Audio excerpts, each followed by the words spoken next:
दखल घेत नाही. तुम्ही दखल घेत आहात आणि होऊ शकतं या आंदोलनाला तीव्रता आल्यानंतर कदाचित त्याला तर न्याय मिळेलच सत्यनुसरून कामलेला, परंतु तुम्ही एक आशेचे किरण दिसाल की ज्या ज्या ठिकाणी अशा घटना घडतील त्या त्या ठिकाणी भीमराज संघटनेचे पदाधिकारी हे लोक सगळे येत आहेत. हा संदेश जातो आहे. आचारसंहितेचा आणि आमच्या लोकांचा काहीही संबंध नाही आहे.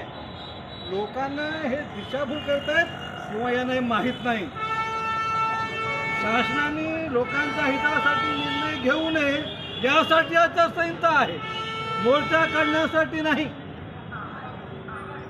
जर एखाद्याला लाभ मिळत असेल तर तिथे लाभदायक लागू होते.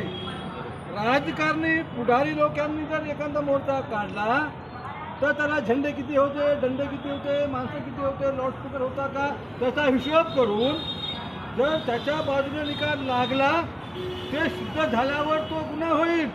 त्यामुळं आचारसंहितेचा भाव कोणी करू नका. लढणं आहे तर लढेंगे सचिन कांबळे. आणि मुद्दा असा आहे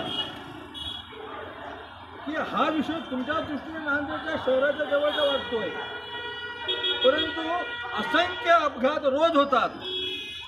त्यांच्या काय, त्यांच्या पाठीमागे काही दलालही फिरतात, हे करून देतो ते करून देतो आणि त्यालाही हे आंदोलन चेक देऊ शकेल.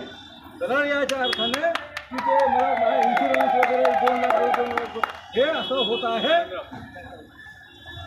हे जे होत आहे ही सुरुवात चांगली आहे, ही या लोकांच्या हितासाठी आहे. होऊ शकतं उद्या हे आंदोलन होऊ शकेल.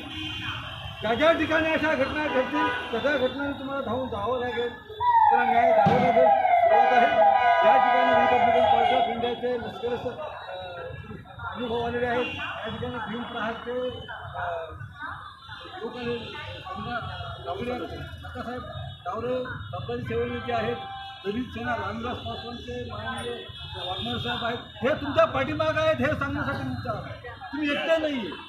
तुमच्या पाठीमागं ही मंडळी ताकदीने उभी राहणार आहे आणि लढण्यासाठी लढणारे लढत असतात. ते लढल्यावर दिसतं आणि ते कवा बुजतात त्यानंतरही कळतं. आपण बुजणाऱ्या नाहीत, लढणारे आहोत. हे सिद्ध करण्यासाठी बाबासाहेब आंबेडकर यांच्या पुस्तकात शपथ घेऊया.